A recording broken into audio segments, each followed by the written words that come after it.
pédagogique en vous montrant un peu ce qu'on peut apporter pour l'avenir et l'avenir du patient qui peut être dramatiquement engagé. Alors ça se passe souvent malheureusement la nuit, de façon difficile. C'est une urgence qui est redoutable et redoutée. On arrive quand on peut et au plus vite. Il faut à peu près 20 minutes pour remettre la machine en marche, pour démarrer le truc, et puis le SAMU arrive. Jean-Pierre Elbez est sur le parking en train de faire la circulation, donc tout se passe bien. Il est 4 h du matin, la manipulatrice n'est pas maquillée. Moi je suis dans un coin, je suis endormi, mais on arrive quand même à faire le boulot. Diapositive suivante, s'il vous plaît. Alors, là, on a pratiquement tout dit. Je dirais un petit mot, si tu peux me lancer la vidéo là-haut, sur les bicuspidies, parce que les bicuspidies, on les voit très bien en imagerie, et qu'il faut s'attacher, quand on a une dilatation de l'aorte, à voir une bicuspidie pour mettre en évidence un facteur de risque qui peut-être est passé jusque-là inaperçu. On sait les voir facilement et on sait donner une classification là-dessus, qui pour l'avenir peut prouver qu'on a une maladie du tissu élastique, dont on connaît le risque de dissection supplémentaire par rapport au reste de la population. Bon, je ne reparlerai pas de l'hématome, de l'ulcère et de la dissection, et des autres facteurs de risque qui ont été parfaitement décrits, quoi. Reste la iatrogénie avec le cathétérisme, ce sont des choses exceptionnelles qui n'arrivent pas, ainsi que les décélérations traumatiques. Bien, cliché suivant, André, s'il te plaît. Alors, un peu de chiffres, mais on va passer vite là-dessus. On voit que le pronostic est effroyable, je ne le remets pas en discussion. Et les localisations de portes d'entrée, c'est là qu'on va avoir une importance. Donc en pourcentage, c'est essentiellement dans l'aorte ascendante. On a 2 hommes pour une femme. Ensuite, on fera le plan suivant, on va montrer les classifications parce que notre rôle, c'est aussi de donner la classification qui va orienter tout de suite le patient soit vers la chirurgie, soit vers autre chose. Et les protocoles qui nous font faire des images le plus correctes possible dans les conditions difficiles que j'ai décrites tout à l'heure. Un peu de sémiologie parce qu'il faut bien qu'on en fasse. Et puis 2 mots de diagnostic différentiel, ça sera vraiment 2. Et les orientations thérapeutiques, c'est simplement ce qu'on pourra dire, nous, pour que vous preniez une décision correcte. Cliché suivant. Voilà, la classification, vous la connaissez, vous la connaissez, je ne vous fais pas l'injure de vous la refaire, quoi. Ce qu'il faut dire quand même, c'est que j'ai pas la flèche, mais le point de départ est important, mais aussi l'extension, parce qu'on peut avoir une extension en aval, comme d'habitude, mais aussi rétrograde vers l'amont, qui peut faire modifier la classification initiale. Cliché suivant. Cette fois-ci, on est sur l'hématome. Il y a une petite variante ici. Le cliché dernier, en numéro 4, montre un caractère récurrent de l'hématome qui va être classé à ce moment-là, s'il atteint la crosse, en A au lieu de en B. Voilà. Cliché suivant. Alors, le but, c'est de bien voir la porte d'entrée, de bien la décrire, de revoir les portes de réentrée. C'est plus difficile, mais il faut s'y astreindre. De faire la distinction entre le faux et le vrai chenal, de donner des mensurations dessus, de regarder aussi les voies d'abord et de couvrir toujours, quand on regarde l'aorte, qui est un organe tout seul, on doit le considérer comme un organe depuis les maxillaires jusqu'au niveau des bifurcations fémorales, toujours un bilan complet. Et puis ensuite, regarder les malperfusions et les signes d'accompagnement sur les séreuses. Suivant, s'il te plaît, André. Alors pour ça, nos moyens sont de synchroniser le CG, de faire une série native, une série artérielle, une série veineuse. Dans cette publication en dessous, on a décrit que les séries artérielles et veineuses suffisaient à avoir un épaississement pariétal et que les séries natives, on pouvait s'en passer. Cliché suivant.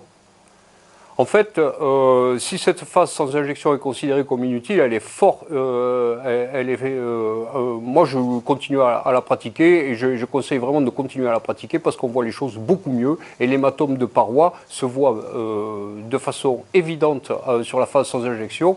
Après, sur la phase artérielle, il faut le chercher et s'il est fin à 5-6 mm, on risque d'avoir des difficultés à le voir. Donc, la phase sans injection fait une économie d'irradiation tout à fait négligeable de l'ordre de 15%. Autant ne pas s'en passer. La phase artérielle est obligatoire, la phase veineuse, elle est fondamentale. Ici, elle est marquée en optionnel, mais c'est une erreur, parce que c'est là qu'on va pouvoir apprécier les malperfusions d'organes. Certains seuils d'exposition aux radiations ont été conseillés. Je crois que vu le pronostic, comme il a été montré tout à l'heure, il n'y a pas de seuil. Je veux dire, il faut y aller à fond, la pédale dedans, et on y va, quoi. Pratiquement comme un cardiologue, quoi. Voilà. Ensuite, la synchronisation cardiaque, ça reste un truc qui est fondamental, parce que voir le secteur 0 et le secteur 1 de l'aorte nécessite l'absence d'artefacts cinétiques. Pour ça, il faut faire une synchronisation cardiaque. Alors, peut-on le faire avec tous les appareils? Malheureusement, non. Si on ne peut pas et qu'on est en face d'une urgence comme ça, si un radiologue se trouve en face d'une urgence comme ça, eh ben, il fait de son mieux pour faire ce qu'il peut. Mais si on a la synchronisation possible, il faut le faire sans aucune discussion, même si on pense que la probabilité de dissection est faible. Et on a vu un exemple il y a peu de temps, un type qui est arrivé sur ses pieds et qui était disséqué complètement sur toute la longueur de l'aorte, avec une symptomatologie peu parlante. Image suivante, André, s'il te plaît. Merci. À l'angio-IRM, alors bon, c'est forcément différé, on n'est plus dans le syndrome aortique aigu, mais il va falloir insister sur les séquences 4D ici. J'aimerais bien avoir la flèche. Tu sais comment ça marche, ça? Ah, tiens, ouais, j'ai trouvé un truc là.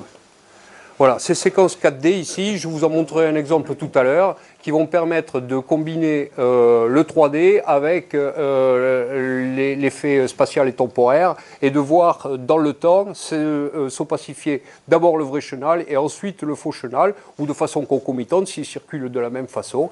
Et on couplera ensuite avec des séquences ciné ici, juste à l'endroit où on pense qu'il y a la porte d'entrée, pour bien la mettre en évidence, et surtout voir le mouvement du flap intimal, qui va donner une idée de ce qui se passe en régime de pression entre le faux et le vrai chenal.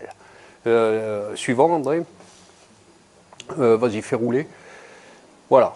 Voilà ces séquences 3D qui fonctionnent comme ça. On voit très bien la porte ici et la porte de réentrée en dessous. Et c'est une façon de voir qu'on n'a pas au scanner, parce qu'au scanner, on n'a pas les flux. Image suivante. Voilà. Alors, l'imagerie de la dissection, c'est le flap intimal, le diagnostic. Suivant. Vas-y, André. La porte d'entrée qui va se matérialiser par une solution de continuité sur le flap. Suivant. On va bien regarder l'extension vers le péricarde et vers la plèvre, parce que c'est un facteur pronostic important. Et puis rechercher une compression sur le ventricule droit ici qui peut être tubulisé. La plèvre, bon, ok, et on prend une densité et on mesure l'épaisseur initiale de l'épanchement, parce que s'il y a un deuxième scan à faire derrière sur un suivi évolutif rapide, on va alors se rendre compte si ça augmente ou si ça augmente pas, et la densité va nous permettre de dire si c'est liquidien ou s'il y a du sang dedans. Suivant. Différencier le faux et le vrai chenal, attention, tu vas aller un peu vite. Voilà, différencier encore une en avant. Voilà, différencier le faux et le vrai chenal par le signe du bec ici, le vrai chenal qui est toujours plus petit, et des débris d'intima qui flottent ici dans le faux chenal. Cliché suivant.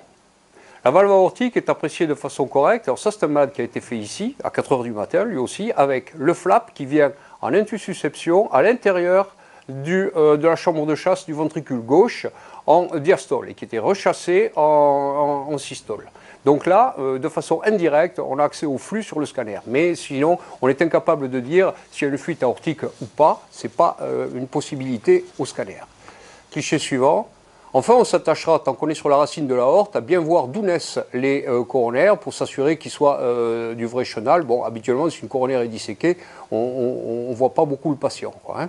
Et ensuite, on va regarder, cliché suivant André, l'ensemble des collatérales pour aborder l'essentiel du rôle d'aborder les malperfusions viscérales aiguës qui doivent être parfaitement bien déterminées dès le scanner initial. C'est 20% de complications des dissections aortiques. C'est mésestimé sur le premier examen, malheureusement. C'est un très mauvais pronostic suivant l'intensité de l'atteinte. Le scanner permet de voir le diagnostic de mécanismes, on y reviendra tout à l'heure, et puis ces fameux mécanismes de dynamique statique ou alors mixte ou alors arrachement de l'ostium. Le traitement endovasculaire de ces complications est souvent devenu incontournable. Alors ça sera largement développé par ces messieurs après moi. Cliché suivant. Voilà une atteinte statique des troncs supraortiques qu'il faudra regarder de près pour voir jusqu'où ça va. On est gêné ici, alors il faut faire attention où on perfuse les malades parce que de temps en temps, vous avez le flux veineux qui vient vous artefacter l'origine des troncs supraortiques. C'est un petit peu embêtant, mais on est vraiment dans l'urgence, on n'a pas le choix. Une mésentérique supérieure, une rénale avec son infarctus associé et les deux iliaques primitives. Suivant. L'obstruction dynamique, je pense aussi que ça va être largement développé tout à l'heure. Le faux chenal est en pression, la porte d'entrée est large, la porte de sortie est petite. Il y a beaucoup de pression là-dedans, la pression pousse la membrane ici, la membrane va sur la collatérale et ici, il n'y a plus de sang qui puisse sortir pour l'artère. Alors ce mécanisme peut être important ou moins important en fonction du régime de pression et on pourra être curatif en diminuant ce régime de pression. Ça aussi, ça vous sera bien expliqué tout à l'heure. Arrachement intimal ensuite, André s'il te plaît. Voilà, à ce moment-là, on a le flap intimal qui vient déchirer complètement l'ostium ou de façon partielle ici avec un phénomène mixte. Et l'intima, on sait que c'est elle parce qu'il y a les deux points de calcification à ce niveau. Suivant. En fait, on va être confronté la plupart du temps à 4 grands syndromes clinico-biologiques. Le syndrome neurologique sur lequel malheureusement il n'y aura pas beaucoup de possibilités thérapeutiques, la malperfusion digestive, le syndrome rénal et l'ischémie des membres inférieurs. Bon, tout ça, c'est super sur le papier, mais malheureusement, ça se passe de façon difficile parce que les malperfusions digestives, elles sont souvent larvées, se traduisent simplement dans les jours qui suivent l'intervention ou le suivi par une perte de l'appétit, une malnutrition et des signes abdominaux douloureux, frustes. Le syndrome rénal, ça peut être une hypertension artérielle, ok, mais ils sont déjà hypertendus avant, donc c'est difficile à voir, et ça peut être une insuffisance rénale qui, lentement progressive ou rapidement d'installation.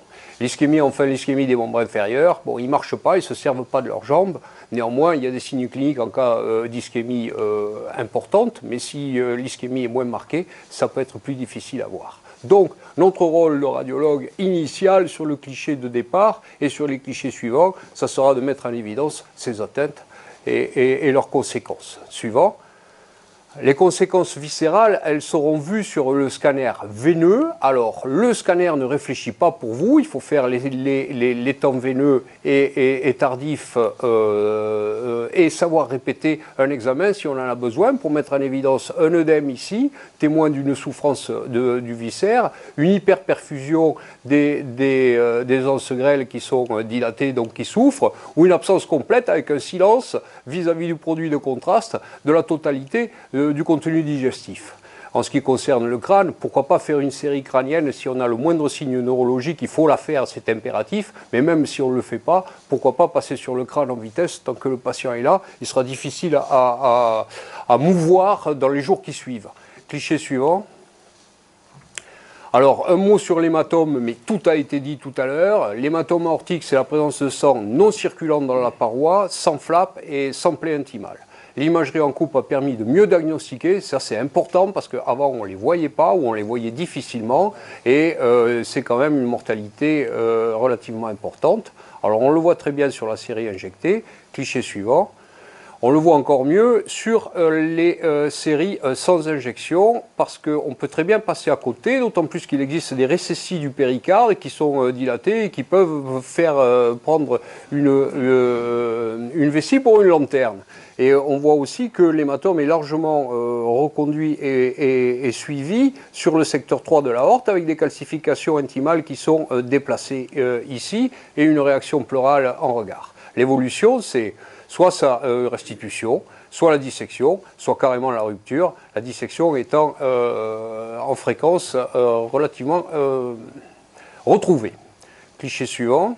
L'ulcère pénétrant est une pathologie qui arrive chez le patient plus âgé, 70 ans, avec une aorte qui est déjà bien fatiguée. Et puis, suivant, L'intérêt, ça sera de voir la limite de la lumière ici qui est traversée par l'ulcère au-delà de l'intima. Donc on repère l'intima et on voit l'ulcère. À ce moment-là, on peut l'affirmer. Parce qu'il peut y avoir des lésions athéromateuses simples qui sont des cratères radiologiques, mais sans pénétration dans l'intima, donc ils ne sont pas un ulcère pénétrant. La différence est un peu difficile parfois à affirmer sur le scanner. Les douleurs thoraciques et les embolies périphériques font partie du tableau de présentation. Cliché suivant. Mais parfois, et ça c'est un dossier de Pierre Meyer, un an avant, on a l'ulcère. Un an après, on retrouve l'ulcère ici, mais l'hématome de paroi commence à faire son effet et on est sûr que l'hématome est là présent puisque les calcifications intimales ont bougé. Elle a mal, on pense que c'est ça, mais, et c'est Pierre Meyer, je parle sous son contrôle, il a l'œil et tout seul, il va voir là-haut le tronc commun et l'IVA, il les trouve bien calcifiés, ça ne lui plaît pas, il monte son cathéter, il prend le tronc commun et il voit une sténose significative. Il nous dira tout à l'heure pourquoi est-ce qu'elle avait mal, si c'était l'ulcère ou si c'était... Mais pour dire que pour nous, radiologues, le calcium est à la fois un ennemi parce qu'il nous empêche de bien voir une lumière, mais c'est aussi un ami parce qu'il va nous montrer du doigt l'endroit où il faut regarder si quelque chose se passe et alerter les cathétériseurs éventuels. Cliché suivant.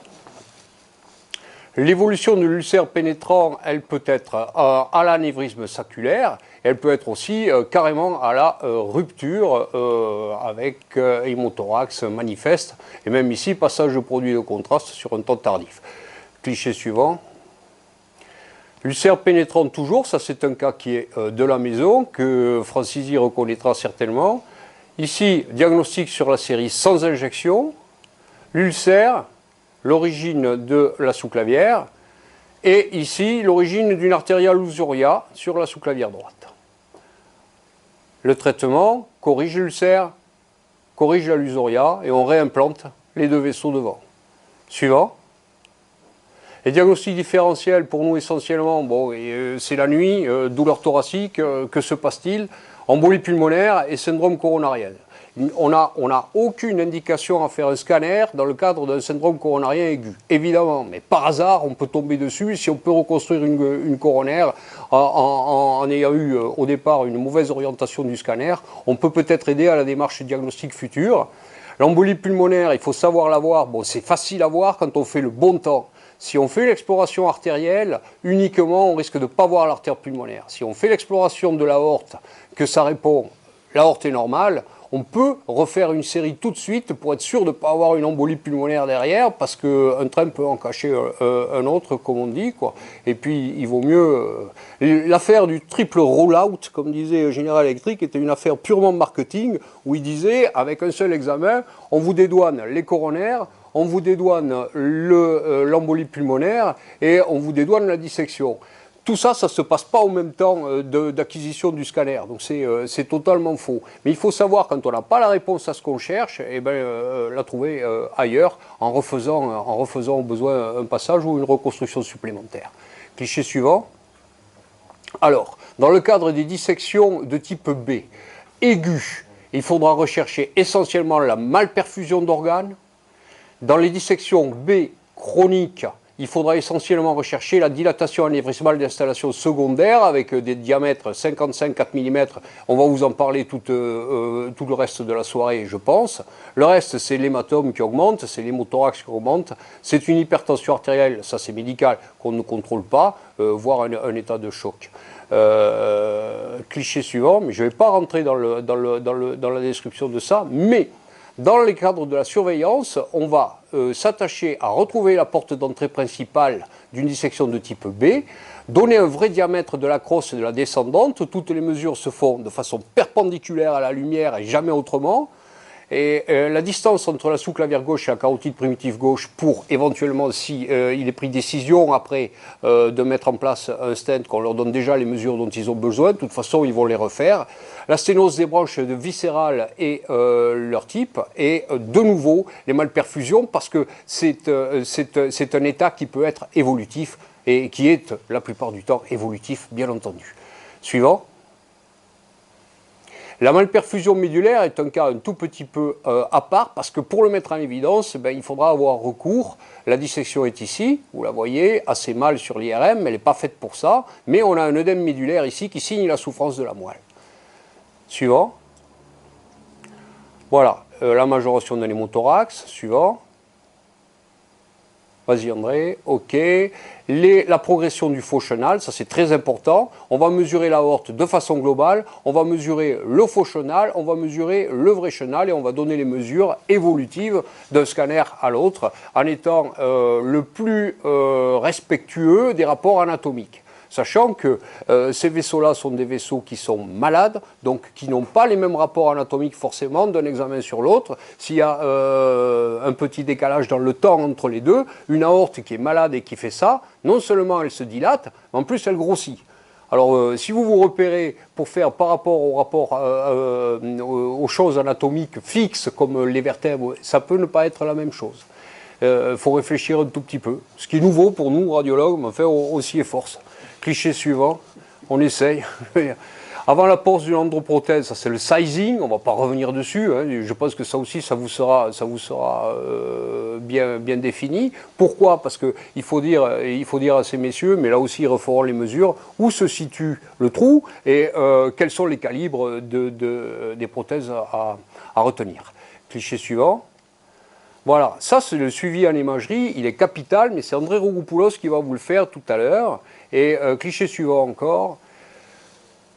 Je voudrais dire un mot après la chirurgie ouverte, parce que ici, bon, ça ce sont toutes les complications qu'on doit rechercher, on le sait, on les connaît, je ne vais pas vous les détailler.